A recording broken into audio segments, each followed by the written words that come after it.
A silicose é uma doença pulmonar causada pela inalação contínua e constante da sílica cristalina em forma de pó. Pessoas que trabalham em marmorarias, que são mineradores ou que manipulam rochas contendo sílica ficam expostos e acabam inalando esse pó.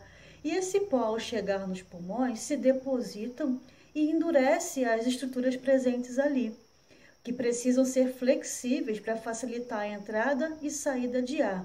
Além disso, os macrófagos que tentam fagocitar a sílica são destruídos no processo, assim também como os lisossomos presentes dentro deles também são destruídos e as enzimas digestivas ficam soltas no citosol. E isso pode provocar o câncer de pulmão na pessoa.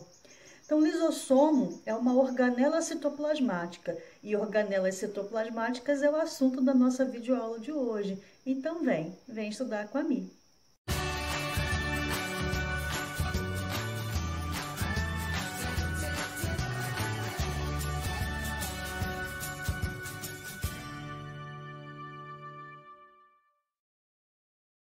Nessa aula de hoje, vamos falar sobre algumas estruturas presentes no citoplasma que não falamos na aula anterior. Na aula anterior, falamos sobre as características gerais do citoplasma, falamos também sobre os ribossomos, o citoesqueleto, os centríolos e o centrosomo. Então, se você ainda não assistiu essa aula, eu vou deixar o card aqui em cima para você assistir, ok? Hoje nós vamos falar sobre as outras estruturas presentes no citoplasma, que são as organelas membranosas, que são aquelas organelas que possuem uma membrana circundando ela, que é uma membrana muito parecida com a membrana plasmática da célula, uma bicamada lipídica, de fosfolipídio e assim por diante. E que organelas membranosas são essas? São os retículos endoplasmáticos, o aparelho de Golgi, o lisossomo, o peroxissomo, o glioxissomo, os vacúolos, as mitocôndrias e os plastos. Então, a gente vai ver cada um desses separadamente, com todos os detalhes ali, aprofundando nesse assunto. Então, vamos começar pelos retículos endoplasmáticos. Por que está no plural? Porque são dois tipos que existem. Existe o retículo endoplasmático granuloso, ou também chamado de retículo endoplasmático rugoso. Ou se você pegar uma literatura bem antiga, né? Então você vai encontrar ali o nome ergastoplasma. Tudo isso significa, né, que é uma estrutura só, que é o retículo endoplasmático granuloso. Existe também o retículo endoplasmático agranuloso, ou também chamado de liso. Então são esses dois tipos aí. Esses retículos endoplasmáticos são encontrados somente em células eucariontes, né? Então, células procariontes não vão ter essas estruturas que nós vamos falar hoje. São um conjunto de pequenas redes e tubos dentro do citoplasma da célula. Então, vamos começar agora, aqui nessa figura, a entender o que são, né, esses retículos endoplasmáticos. Então, se você pegar uma questão de prova que fala ali para você identificar certas estruturas de uma célula, você tem que se perceber que a estrutura que está logo aqui pertinho do núcleo da célula, então aqui está o núcleo, né, o envoltório nuclear que é a carioteca. Então, se tem núcleo, é uma célula eucarionte. Logo aqui do ladinho, ó, colado, fixado no núcleo, você encontra essa estrutura aqui, que nada mais é do que o retículo endoplasmático granuloso ou rugoso. E por que ele recebe esse nome? Porque você percebe que tem umas bolinhas aqui, ó, na figura. Esses grânulos aqui são os ribossomos que ficam aderidos ao retículo endoplasmático. Por isso que ele tem, né, esse nome de retículo endoplasmático granuloso.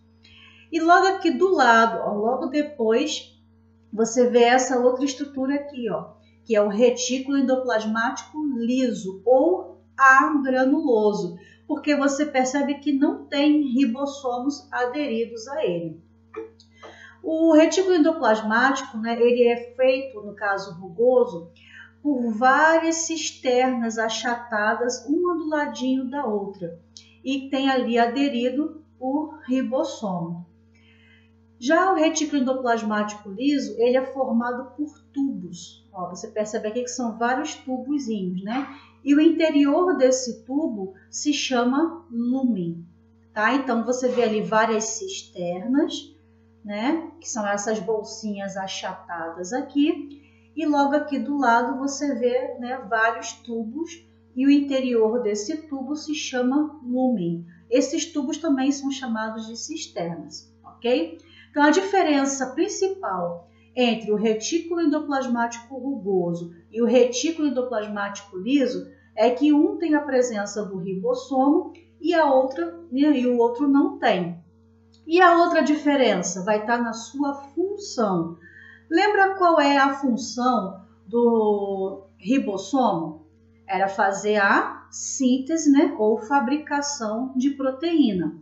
Já que o retículo endoplasmático rugoso ou granuloso, ou também chamado de ergastoplasma, tem esses ribossomos aderidos a ele, então ele também vai ter a função de síntese de proteínas. Só que vão ser proteínas que vão ser secretadas para fora da célula, fazendo ali uma exportação de proteínas, tá? Como, por exemplo, a pepsina, que é uma enzima digestiva, que é fabricada ali, né, no estômago para fazer justamente a degradação, né, e a digestão das proteínas.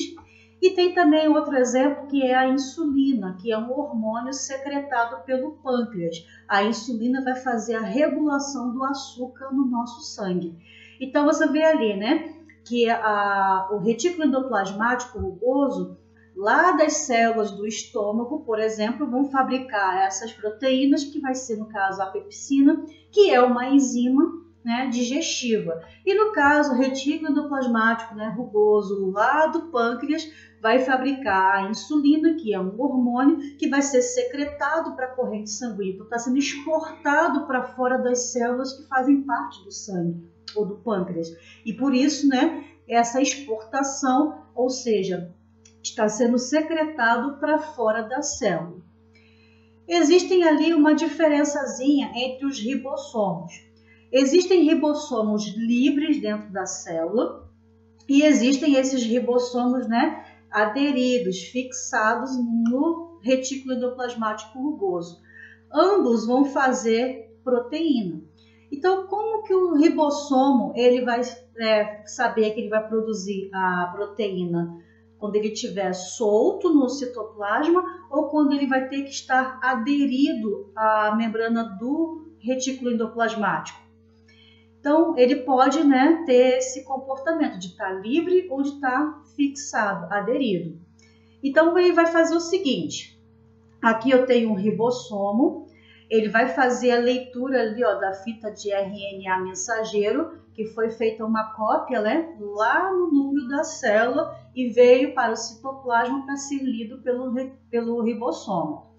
A leitura vai ser feita dessa fita de RNA mensageiro e vai começar a ser fabricado ali, né, justamente a junção dos aminoácidos para ser fabricado a proteína. Quando começar a fazer a leitura dessa fita de RNA, vai ser feita ali uma sequência de aminoácidos que nós chamamos de sequência sinal. Quando essa sequência sinal for produzida, vai ser feita essa partícula aqui de reconhecimento de sinal, que vai ser aderida à membrana ali, ó, do retículo endoplasmático. E essa proteína que for fabricada aqui, ela vai então entrar no retículo endoplasmático. Então, o ribossomo que estava livre lá na célula, quando começou a fazer a leitura da fita de RNA mensageiro, percebeu que aconteceu ali uma sequência sinal, que é a sequência de 3 aminoácidos, que é o triptofano, a leucina e a valina. Quando aparecer essa sequenciazinha aqui, o ribossomo vai fabricar essa partícula de reconhecimento de sinal, que vai grudar ali na membrana do retículo endoplasmático. Uma vez que grudou, ele se adere a essa membrana e a proteína que for fabricada por esse ribossomo não vai ficar do lado de fora né, no caso do retículo endoplasmático, não vai ficar ali no citosol, vai ser fabricada essa proteína e ela vai ficar dentro do retículo endoplasmático rugoso, ok? Depois que ele terminar de fazer toda a proteína e a proteína ficar ali dentro do retículo endoplasmático rugoso, aí ele pode se soltar novamente aqui da membrana plasmática ali, no caso do retículo endoplasmático rugoso, e ficar livre novamente no citoplasma. Então tem essa diferençazinha aí, ele pode se aderir e ficar solto, ficar livre, né? Então vai depender de qual sequência de aminoácidos for formada ali. Se for uma sequência de aminoácidos formada para determinada proteína que não tenha essa sequência sinal, o ribossomo vai continuar ali solto, né, livre no citosol. Agora, se aparecer essa sequência sinal com essa partícula de reconhecimento para aderir à membrana ali do retículo endoplasmático rugoso, aí sim, ele vai ficar ali preso e a proteína que for formada vai vir para dentro do retículo endoplasmático, ok? Então, só recapitulando, que o retículo endoplasmático rugoso ou granuloso, a função dele é síntese de proteína, fabricação de proteína. E é uma proteína que vai ser secretada depois para fora da célula, ok? E o retículo endoplasmático agranuloso, ou também chamado de liso, a gente sabe que ele tem esse nome porque ele não vai ter, né, os ribossomos aderidos a ele. E a função dele é outra, totalmente diferente do rugoso. No caso lá, né, o rugoso fabricava proteína e o liso, ele vai fabricar lipídios, tá? Então, lipídios como, por exemplo, ácidos graxos, fosfolipídios e também os esteroides, né, que vão dar ali a origem aos hormônios, né, sexuais, como no caso dos homens a testosterona e no caso das mulheres o estrógeno e a progesterona. Então, as células, por exemplo, do testículo, né, dos machos, no caso dos homens, são cheias, né, bastante ali lotadas de retículo endoplasmático liso, porque é onde é fabricado esse hormônio testosterona. E no caso das mulheres, vai ter ali, né, as células do ovário também ali cheias, né, de retículo endoplasmático liso para a fabricação desses hormônios femininos. Outra função também é auxiliar na contração muscular, porque no retículo endoplasmático liso há concentração ali e armazenamento de alguns íons de cálcio. E quando o músculo precisa fazer, né, a contração, esses íons de cálcio saem de dentro do retículo endoplasmático liso para que ele possa ser utilizado para fazer essa contração muscular. Depois que o músculo relaxa, acontece o contrário. Então, os íons de cálcio voltam, né, para dentro do retículo endoplasmático liso. Então, ele vai armazenando e uma hora que precisa ele libera e depois ele pega de volta se sobrar. E nesse processo, né, o músculo vai usar esses íons de cálcio para ativar ali as proteínas, que é a actina e a miosina, para fazer a contração e o relaxamento desse músculo. Uma outra função também do retículo endoplasmático liso é a desintoxicação. Então, ali tem as células, por exemplo, do fígado, né, que são os hepatócitos. Eles vão ter ali uma concentração de retículo endoplasmático liso bem maior do que nas outras células, porque é no fígado que é feita a desintoxicação, por exemplo, né, de uma pessoa que tomou um medicamento a mais, ou então fez uso de bebida alcoólica. Então, o álcool, né, vai intoxicar o fígado. E aí, essa organela vai produzir ali, né, hidroxilas, que vai justamente, né, se fixar ali naquele local para que a toxina fique mais solúvel à água e que elas possam ser, então, eliminadas mais fácil. Então, conforme ele vai adicionando hidroxilas, né, hidroxilas é uma molécula de oxigênio junto com uma de hidrogênio, assim, ó, OH. Então, quando ele vai adicionando essas hidroxilas, deixa essa toxina mais solúvel na água e isso fica mais fácil, então, de ser eliminado. Tá? Então, essa desintoxicação que é feita, né, pelo fígado através do retículo endoplasmático liso presente dentro dos hepatócitos, que são as células aí do fígado. Então, essas são as funções do retículo endoplasmático agranuloso ou liso. Uma outra organela é o aparelho de Golgi. Também você pode ouvir falar, né, complexo de Golgi ou complexo golgiense. É a mesma coisa, é a mesma organela. Mas o nome mais atual e mais usado, né, é o aparelho de Golgi. O que é o aparelho de Golgi? São pequenos saquinhos assim, ó, membranosos, achatados, um em cima do outro, como se fossem várias bolsinhas assim, uma em cima da outra, todas achatadas. Esse é o aparelho de Golgi.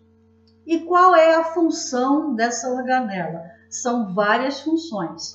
Ela recebe proteína que foi fabricada lá no retículo endoplasmático rugoso, aí ela vai empacotar essa proteína e vai modificar essa proteína e também distribuir ela dentro da célula.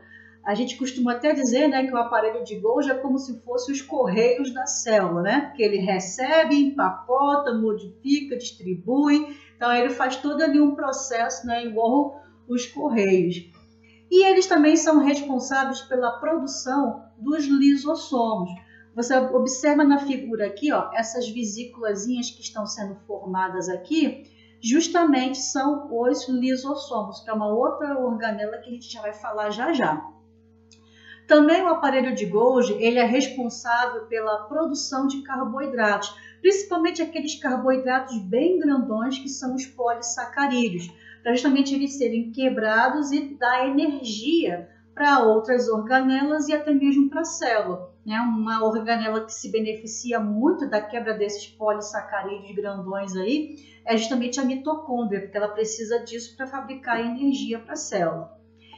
E também a formação da parede celular e do vacúolo digestivo nos vegetais, que são, né, no caso, o vacúolo também é uma outra organela que a gente também já vai falar já já. Então, essa fabricação aí, né, de carboidratos também ajuda a fabricar um carboidrato que é a celulose, que forma ali, né, a parede celular dos vegetais. Então, também é o aparelho de Golgi responsável, né, para fazer esse processo. Então, são várias funções. Além dessas, tem mais? Tem mais, não acabou por aí não, né? O aparelho de Golgi também tem a função da formação do acrossomo dos animais. O que é o acrossomo? Aqui na cabeça do espermatozoide tem ali, ó, uma vesícula que fica em volta, que é justamente o acrossomo, que é o que vai fazer, né, na hora da fecundação, ele conseguir penetrar no óvulo. Então, essa enzima presente ali na cabeça do espermatozoide ajuda ele conseguir, né, fazer ali uma fissura na parede, na membrana plasmática do óvulo, e ele possa, assim, então, entrar, né, nessa célula. Mas a principal função de todas essas que a gente viu até agora do aparelho de Golgi, que ele faz o empacotamento, distribuição, modificação das moléculas e substâncias, produção dos lisossomos, a síntese de carboidrato, formação da parede celular e do vacúolo digestivo nos vegetais e, no caso dos animais, a formação do acrossomo. Dessas, se você não lembrar de nenhuma, mas se você gravar pelo menos a secreção celular, é a mais importante. Tá? Então, a função do aparelho, né, de Golgi é secretar substâncias, principalmente dentro de vesículas, né? Que no caso aqui temos o exemplo do lisossomo, que é uma secreção do aparelho de Golgi. E dentro desses lisossomos tem as enzimas digestivas que irão fazer o processo de digestão intracelular. Então, se você não lembrar de nenhuma dessas outras aqui, se gravar pelo menos que ele tem a função de secreção celular, que é a mais importante, já vai estar muito bom. Aí aqui no caso do aparelho de Golgi, ele tem dois lados. Tem um lado que fica voltado aqui, ó, para o retículo endoplasmático. Esse lado que fica voltado para o retículo endoplasmático, nós chamamos de face cis. E o outro lado que fica aqui, ó, oposto, né? Nós chamamos de face trans. Então, a face cis, também chamada de face formativa, ela vai receber as vesículas com as proteínas que foram fabricadas aonde? Lá no retículo endoplasmático granuloso.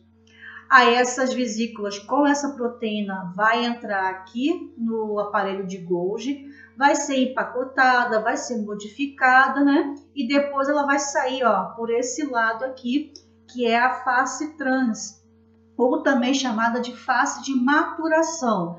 Então ela já vai sair aqui modificada, né? Vai se fundir na membrana plasmática da célula através de um processo chamado de exocitose, para que possa secretar então essa substância para fora da célula, ok? Também você pode ver falando, né, sobre dictiossomos. Os dictiossomos nada mais é do que um aparelho de Golgi, só que com poucas cisternas, porque um aparelho de Golgi, normalmente dentro de uma célula, ele vai ter muitas cisternas. O que são essas cisternas? São essas bolsinhas aqui, ó, achatadas, né, uma em cima da outra. E o espaço que tem aqui dentro também, né, se chama lumen. Então, essas cisternas aí, no aparelho de Golgi normal, são centenas, uma empilhadinha uma em cima da outra.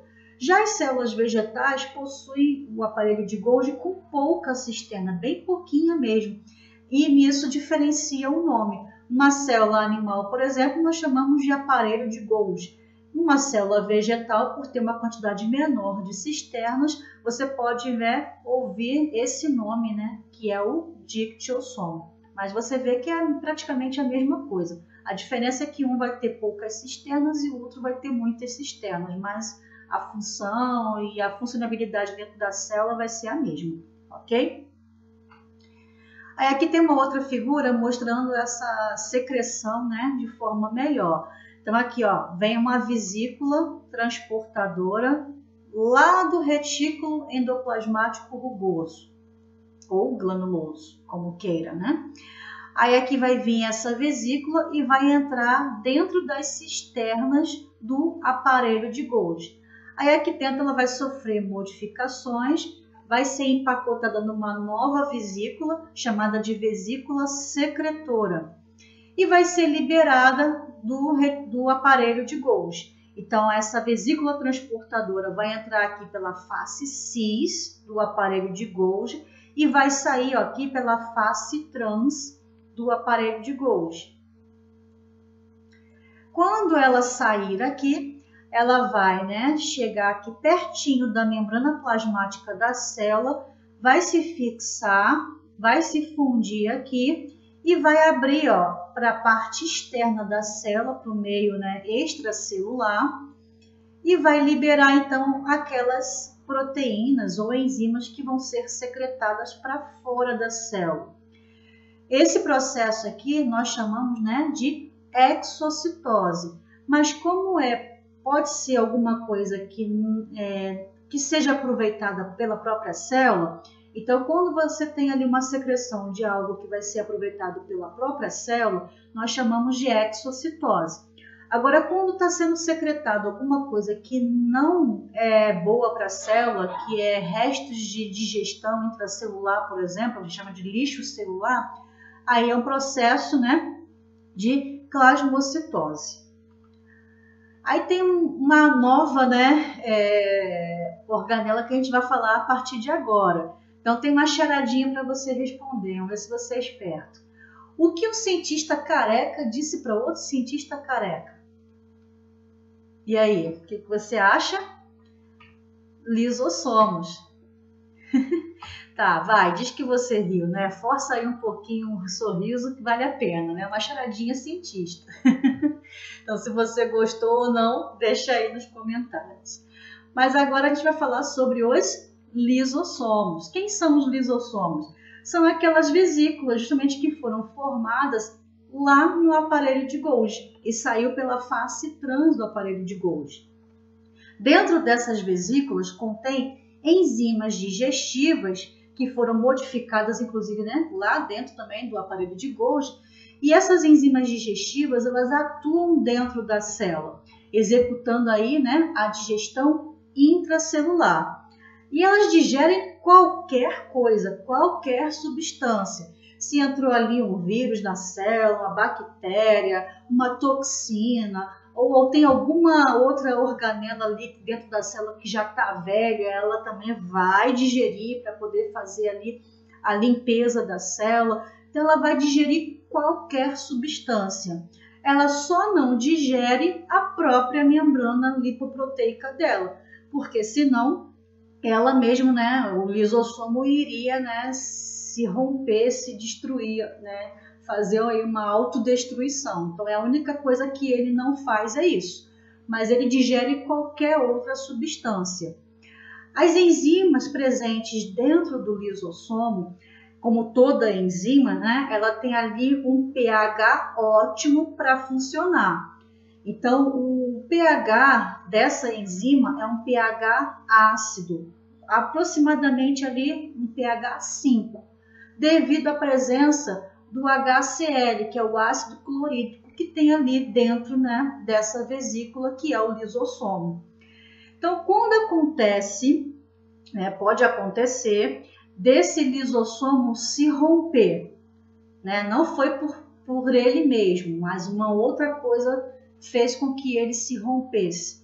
Se esse ácido clorídrico, né, de pH 5 sair para fora do lisossomo, porque ele se rompeu por algum motivo, esse ácido poderia influenciar na célula e acabar destruindo a célula. Então, como ele vai chegar ali no pH do citosol, que é um pH levemente alcalino para neutro, um pH ali aproximadamente 7, então ele não vai funcionar. Então, esse ácido não vai, né, atrapalhar ou causar algum problema para a célula ou para as outras organelas presentes na célula, porque ele só funciona no meio ácido, meio 5. Como o citosol tem ali aproximadamente um pH 7, então ele não vai funcionar fora do lisossomo, ok? Então isso daí é uma maneira, né, de proteção, uma maneira de proteger aí a célula contra esse ácido que fica dentro do lisossomo. Mas como eu abri essa videoaula falando sobre a silicose, que é uma doença, né, que quando a pessoa faz a inalação do pó de sílica e essa sílica pode chegar lá nos pulmões e acabar destruindo os lisossomos do macrófago, e com a liberação, né, justamente desse ácido, pode também causar a morte dessas células fagocíticas que são, no caso aí, os macrófagos. E ele vai ser destruído e pode acontecer de desenvolver ali um câncer, né, de pulmão nessa pessoa. Aí você pergunta, né? Mas você acabou de falar que quando, né, o ácido do lisossomo, da enzima digestiva, sai do lisossomo e entra em contato ali com o meio, né, do citosol, ele não funciona porque o pH é diferente. Como é que no caso, essa doença provoca isso? Justamente porque quando você tem um lisossomo só sendo destruído, não vai ocasionar esse problema. Agora, quando todos os lisossomos, e uma célula não tem um lisossomo só, ela tem vários. Então, quando todos os lisossomos são destruídos ao mesmo tempo, liberando esse ácido com pH 5, pH ácido, né, vai causar a morte da célula. Então, temos aí a doença como a silicose e temos também a asbestose, que é uma outra doença também causada agora pela inalação de fibras de amianto. Então, quais são as pessoas que têm contato, né, com esse material? São pessoas que trabalham na fabricação de telhas ou também de caixas de água com esse produto, o amianto. Já foi proibido fazer isso, mas ainda tem alguns lugares que ainda tem, né, o uso dessa substância. E uma vez que esse pó de amianto, assim como no caso, né, da sílica, na silicose, é inalado e essas partículas chegam nos pulmões, pode, né, destruir essas células e causar, então, o câncer de pulmão. Você vê até aí uma radiografia, né, do pulmão de uma pessoa todo ali já sendo destruído devido a essas fibras, né, do amianto que a pessoa provavelmente inalou lá no seu lugar de trabalho. Então, é um trabalho bem arriscado que deve ser usado aí também, né, os EPIs, que são equipamentos de proteção individual. E, na verdade, né, no caso do amianto, já foi até proibido, né? Não se pode mais trabalhar com esse material, mas ainda tem alguns lugares que trabalham, né, infelizmente. Então, colocando em risco aí, né, a saúde dessas pessoas. Aí aqui tem uma figura mostrando o lisossomo, né? Então, você vê aqui dentro, né, a mistura dessas enzimas hidrolíticas que fazem a digestão intracelular. E você vê que é uma organela membranosa e a membrana dessa organela é muito parecida com a membrana plasmática da célula, né? Ali com uma bicamada lipídica. Então, por isso que ela é considerada uma organela membranosa. Tem também uma diferença entre os lisossomos. Existe o lisossomo primário e o lisossomo secundário. Então, quando o lisossomo está paradinho ali dentro da célula, ele não está fazendo digestão de nada, ele é chamado de lisossomo primário. Agora, quando ele está digerindo alguma coisa, que ele está trabalhando, então ele é chamado de lisossomo secundário. Então, vamos entender através, né, do auxílio dessa figura. Então, vamos supor aqui que a célula fagocitou uma partícula aqui qualquer. Então, como é que a célula faz, né, para fagocitar? Se for uma partícula, né, sólida e grande, é o processo chamado de fagocitose. Então, ela vai fabricar ali uma vesícula através da invaginação da própria membrana plasmática da célula para formar ali o fagossomo, que é essa vesícula que vai englobar aquela partícula que vai estar sendo fagocitada. Mas se for uma partícula sólida pequenininha ou uma partícula fluida, né, quase como fosse um líquido, aí não é fagocitose, e sim pinocitose. E o nome da vesícula formada não vai ser fagossoma, vai ser pinossoma, tá? Então tem essa diferençazinha aí. Mas aqui, no caso, uma partícula grande, então está sendo fagocitado. Então, a membrana plasmática da célula vai formar ali o fagossomo e vai englobar aquela partícula. Aí aqui, né, você tem dentro da célula os lisossomos. Esse lisossomo está aqui quietinho, né, parado, não está fazendo digestão nenhuma. Então, ele é o lisossomo primário. Mas ele percebeu que agora foi feito ali um fagossomo e tem uma partícula ali dentro. Então, ele vai se unir a essa partícula e vai formar uma estrutura só. Então, no momento que ele faz isso, ele deixa de ser um lisossomo primário para ser um lisossomo secundário, porque ele vai agora começar a fazer a digestão daquela partícula ali. Então, vai unir aqui um lisossomo com essa partícula, né, fazendo uma estrutura só. E ali dentro, né, as enzimas do lisossomo vai ser liberada e ela vai começar a trabalhar, vai começar a fazer a digestão daquela partícula. Aí aquela vesícula vai se fundir aqui com a membrana plasmática da célula e vai liberar, né, para fora da célula aqueles resíduos que foram, né, parte ali daquela partícula alimentar, que fizeram parte daquela partícula. Então, você vê aqui que quando sai esse lixo, né, da digestão intracelular, se for alguma coisa que não vai ser reaproveitada pela célula, é um processo de exocitose, mas se chama plasmocitose. Agora, se estiver liberando alguma coisa que vai ser reabsorvido ou aproveitado pela célula ou pelo organismo, aí é só exocitose. Ok? Plasmocitose só se usa esse termo quando é algo que vai ser eliminado, que não vai ser utilizado mais pela célula. Ok? A célula, né, ela pode fazer digestão de estruturas que fazem parte dela mesma. Como eu falei ainda há pouco, né, vamos supor que tem alguma organela aqui dentro da célula que já está velha, então ela não está mais funcionando como deveria e está atrapalhando, gastando energia de forma desnecessária dentro da célula. Então o lisossomo, ele vai agir para fazer a digestão dessa organela aí para limpar a célula.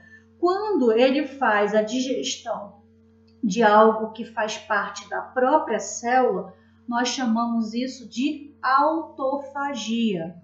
Né? Fagia, né, significa comer. Então, é como se ele estivesse, né, comendo a si mesmo. Né? Então, é autofagia. E quando ele está fazendo a digestão de algo que não faz parte da célula, vamos supor um vírus, uma bactéria que entrou na célula para parasitar a célula, não faz parte da célula. Então, o lisossomo vai fazer a digestão, né, dessa partícula e, como não faz parte da célula, nós chamamos de heterofagia. Tá? Então, a autofagia é quando ele faz a digestão de algo que fazia parte da própria célula, e heterofagia é como não fazia parte da célula, ok? Então tem essa diferençazinha aí também.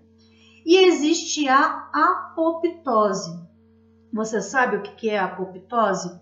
Também chamada de suicídio celular. É quando a célula ela tem uma programação para morrer. Isso, ela vai ter ali como se fosse um prazo de validade. Chegou naquele momento, ela vai se autodestruir, ela vai literalmente se suicidar. Isso só acontece em células animais, então onde acontece a destruição por completo daquela célula que vai causar a sua morte. Exemplos de apoptose, nós temos aí as hemácias. As hemácias são os glóbulos vermelhos do nosso sangue e elas têm ali, né, vamos dizer assim, um prazo de validade. Elas sobrevivem no seu sangue, né, entre ali aproximadamente 90 a 120 dias. Quando chega nesse prazo, ela vai morrer, ela vai sofrer a apoptose. Então, ela mesma vai, vamos dizer assim, né, se matar. Aí você pergunta, eu vou ficar sem hemácia no meu sangue? Não, a sua medula óssea vai fabricar novas hemácias para repor aquelas, né, que morreram. Então, o seu sangue é renovado a cada 90, 120 dias aproximadamente. Um outro exemplo é a cauda dos girinos. Então, o girino, né, é um estágio que vai depois levar ao adulto, que é o sapo. Então, ali tem o ovo, aí sai do ovo o girino.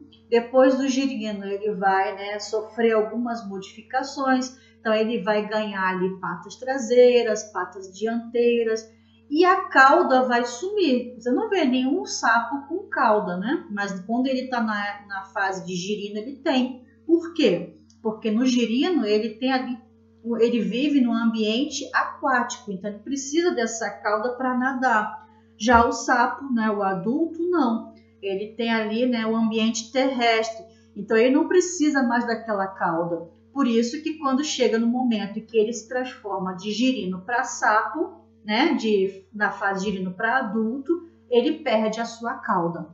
Então, as células que fazem parte da cauda do girino sofrem apoptose e morrem, e aí a sua cauda some. Outro exemplo é quando você faz a renovação da sua pele. Então, a pele, né, ela é renovada, as células, né, que fazem parte da epiderme, são renovadas aí a cada 2 semanas aproximadamente. Então, você tem ali a descamação, que é as células mortas sendo liberadas para que novas células possam, né, substituir, então, e fazer essa renovação. Assim também acontece a apoptose com as células que são infectadas por vírus. Então, entra um vírus na célula. Antes que esse vírus consiga se reproduzir, muitas células, né, fazem a apoptose, que é o suicídio celular, para que esse vírus não tenha a chance de se replicar, se multiplicar e infectar o organismo inteiro. Então, muitas vezes, né, as células preferem morrer, ou seja, se matar, para salvar o todo, né, para salvar o organismo.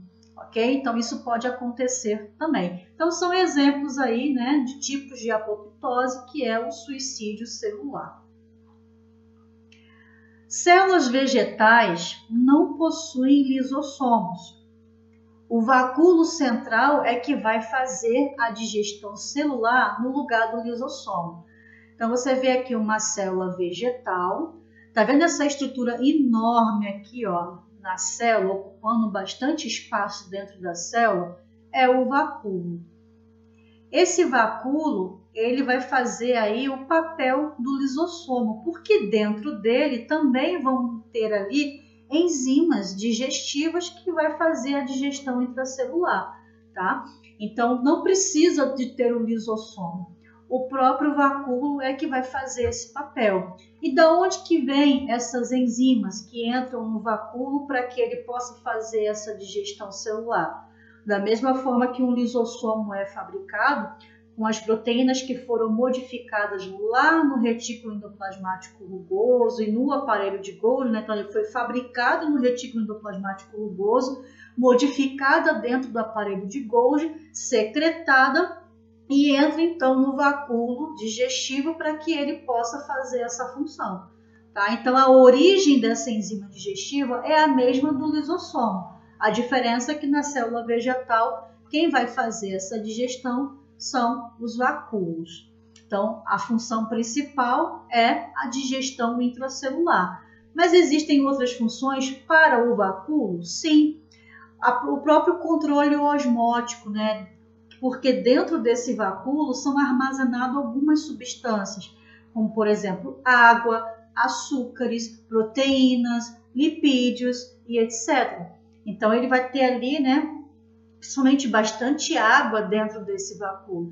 E através disso, né, por osmose, a água vai entrar ou sair, dependendo da necessidade, para que ela possa, então, dissolver os solutos dentro do próprio vacúolo ou fora dele. Então, fazendo aí esse controle osmótico. Também pode ser armazenado dentro do vacúolo toxinas. E essas toxinas, às vezes, não são ruins para a célula.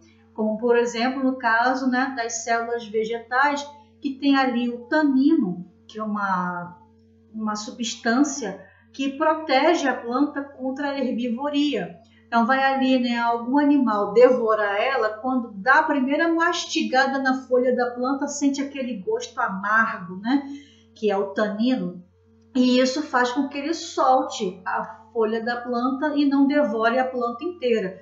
Então, essa toxina que ficou armazenada dentro do vacúolo serviu contra, né, essa herbivoria que algum animal estaria, né, pronto para devorar a planta inteira. Então, outra função dos vacúolos é também armazenar antocianina das cores azul, vermelha e violeta dentro das folhas e dentro das flores. O que você vê é a coloração. A maioria das plantas tem a coloração verde, né? Devido ali à clorofila presente, né, em abundância nas folhas da planta. Por isso que a maioria tem folha verde. Mas tem uma plantinha ou outra que tem uma folha meio avermelhada, né? Ou então uma florzinha vermelha, uma florzinha violeta ou azul. Então essas cores diferentes, né, da verde, é justamente devido à antocianina que fica armazenada dentro dos vacúolos e dá essa coloração diferente daquelas que a gente está acostumado a ver, né? Só verde o tempo todo. Também o vacúolo é responsável pelo crescimento das células vegetais, que conforme ele vai, né, se enchendo de água, ele vai fazendo ali, né, o crescimento dessas células. Mas não é só as células vegetais que possuem vacúolos. Alguns fungos e protozoários também possuem o vacúolo. Aqui, por exemplo, né, aqui em cima tem essa figura, ó, que mostra um protozoário, que é o paramécio. Dentro dele, ó, tá vendo aqui a setinha vermelha indicando, ó, tem aqui o vacúolo pulsátil, ou também chamado de vacúolo contrátil. Ele tem a função principalmente de fazer o controle osmótico, né, para esse protozoário, visto que ele vive, né, no meio isotônico, então vai ter a entrada de água dentro da célula e isso pode fazer com que essa membrana plasmática das células não aguente a pressão e acabe estourando. Antes que isso aconteça, o protozoário usa esse vacúolo para expulsar a água e assim manter o equilíbrio e ele não, né, se romper por causa da quantidade de água dentro dele. Tá? Então, esse controle osmótico é importantíssimo para esses organismos. Outra organela membranosa é o peroxissomo. Então, o peroxissomo nada mais é do que uma organela esférica, né, uma bolinha ali, que atua somente, né, em células animais. E dentro dele tem algumas enzimas ali que irão fazer, né, participar do metabolismo aí da célula. Por isso que também eles são chamadas de bolhas metabólicas, porque essas enzimas participam de várias reações químicas que acontecem ali dentro da célula. Suas enzimas, elas retiram o hidrogênio da molécula orgânica e transferem esses hidrogênios para o átomo de oxigênio, diminuindo assim o tamanho dessa molécula. E quando ele faz isso, ele acaba formando uma substância chamada de peróxido de hidrogênio. A fórmula está aqui, ó, H2O2. Então é uma água, né, vamos dizer assim, com mais um oxigênio. Então ficou ali, né, 2 moléculas de hidrogênio e 2 moléculas de oxigênio, que é a famosa água oxigenada. Quem aqui já usou água oxigenada no machucado para fazer uma limpeza? Provavelmente todo mundo já deve ter usado alguma vez na vida essa água oxigenada, que é o peróxido de hidrogênio. Então, para que serve isso, né? Então, o peroxissomo, ele é uma organela responsável por fazer a limpeza da célula, a desintoxicação da célula. Só que nesse processo aí, ele acaba fazendo o seguinte: quando ele retira esses hidrogênios e transfere para o átomo de oxigênio, diminuindo ali a molécula, né, que são dessas enzimas, ele forma o peróxido de hidrogênio, que é o H2O2. Só que essa substância para a célula é altamente tóxica. Então é ruim para a célula. Só que ele, ao mesmo tempo que cria, vamos dizer assim, essa sujeira, ele limpa a sujeira que ele faz. Então dentro dele tem uma outra enzima chamada de catalase. Essa catalase, ela faz a quebra do peróxido de hidrogênio. E assim tira, né, uma toxina, uma substância tóxica para a célula e transforma em 2 substâncias que são benéficas para a célula. Então, com a dissociação do peróxido de hidrogênio, o que vai acontecer aqui? Vai quebrar essa molécula, vai formar uma molécula de água, e água sempre é bem-vindo dentro da célula. E uma molécula de oxigênio, que também vai ser utilizada para a célula. Então, quando se dissocia o peróxido de hidrogênio, forma ali, né, 2 substâncias boas para a célula. E quem vai fazer a quebra do peróxido de hidrogênio é a catalase, que é essa enzima que fica dentro do peroxissomo. Então, pegando de novo aquele exemplo, né, lá que você pegou a água oxigenada para limpar o machucado. Então, ali no seu machucado tem células, né, o seu próprio sangue ali. Quando a água oxigenada, que é o peróxido de hidrogênio, entra em contato ali com essas células, tem ali, né, os hidrogênios e o oxigênio, então vai formar ali o peróxido de hidrogênio, e ao mesmo tempo a catalase vai fazer a quebra desse peróxido de hidrogênio. A catalase presente aonde?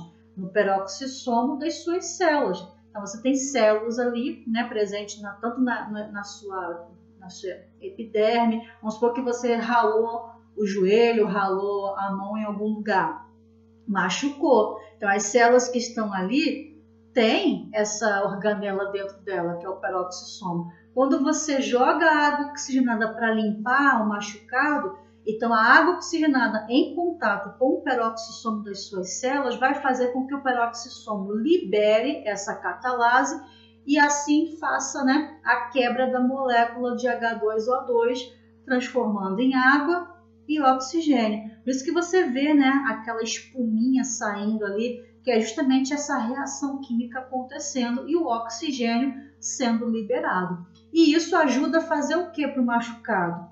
Além de limpar, a matar também bactérias que não gostam da presença do oxigênio, que são bactérias anaeróbicas. Então, uma vez que você passa, né, a água oxigenada no machucado, é com esse objetivo, de matar as bactérias anaeróbicas do local e fazer a limpeza, então, do machucado, ok? Você sabia desse detalhe? Sabia como é que funcionava, para que servia a água oxigenada? Então, agora você já aprendeu. Então, quais são as funções, então, do peroxisomo?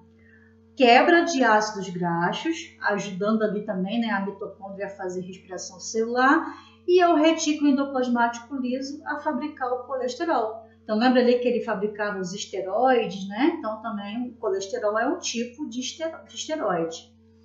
Além de quebrar as toxinas para fazer a desintoxicação, a produção também de sais biliares para auxiliar ali na digestão dos lipídios, e é uma organela que tem a capacidade de fazer autoduplicação. Então, como é que ela se origina? De uma outra pré-existente. Então, uma célula, né, no caso, tem ali vários peroxissomos, e esses peroxissomos vão surgindo porque um vai se dividindo em dois e formando ali vários outros. Então, através da autoduplicação. O glioxissomo é um peroxissomo, só que aonde? Nas células vegetais, tá? Então, células vegetais não tem peroxissomo, né? Lá vai se chamar o quê? Glioxissomo.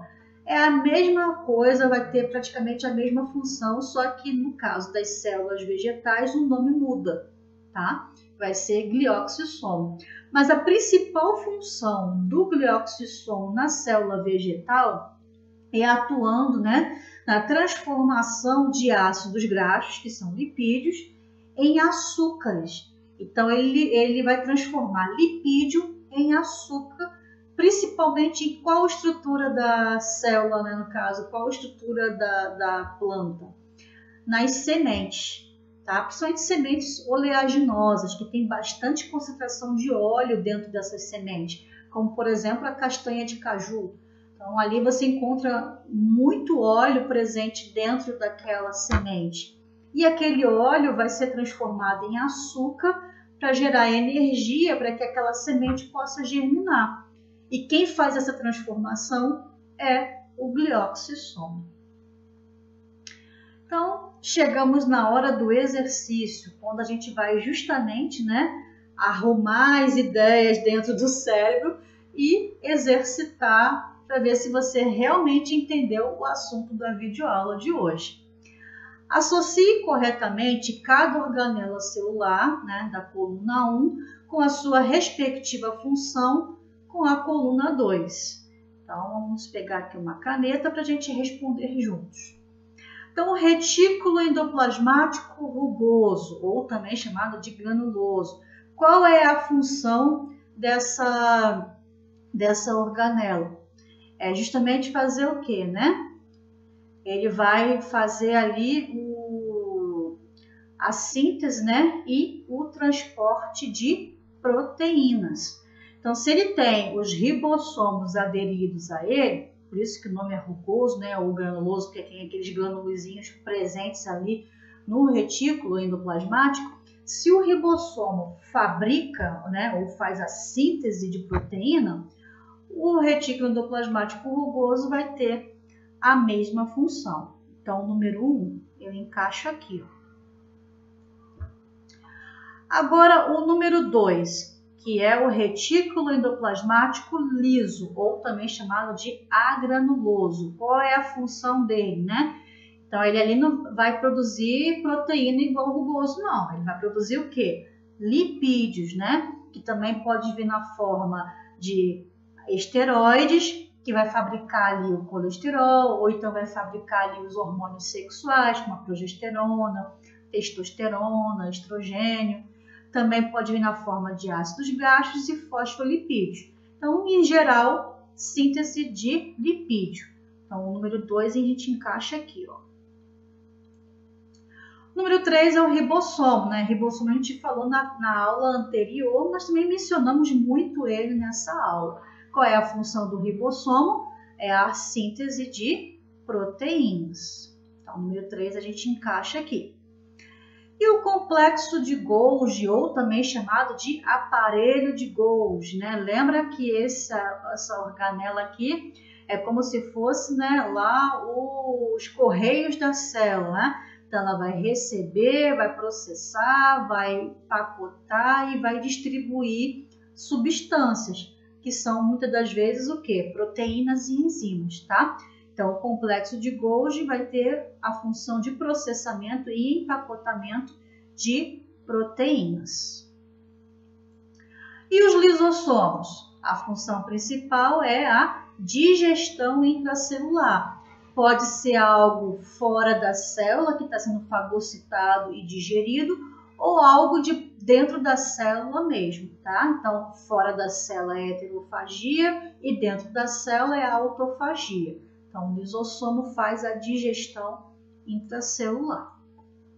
E os peroxissomos, eles ajudam, né, na decomposição do peróxido de hidrogênio, que é tóxico para as células, mas aí ele tem ali a enzima catalase, né, que vai fazer a limpeza dessa toxina ruim aqui, que é o peróxido de hidrogênio, e dissociar ele, formando ali, né, uma molécula de água e o oxigênio livre na célula, ok? Então, a sequência aqui ficou 3, 5, 4, 1, 2, 6.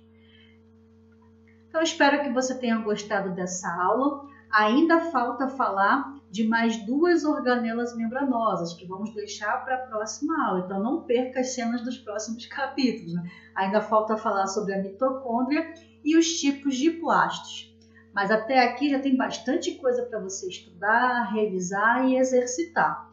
Então, se esse vídeo foi útil para você, deixe aí, por favor, o seu like, né? Também me siga no Instagram, na rede social Instagram. Também deixo várias dicas, né, de biologia lá para você. Compartilhe esse vídeo. Se você ainda não é inscrito no canal, possa se inscrever. Obrigada por estar comigo até aqui. Um grande abraço. Tchau, tchau.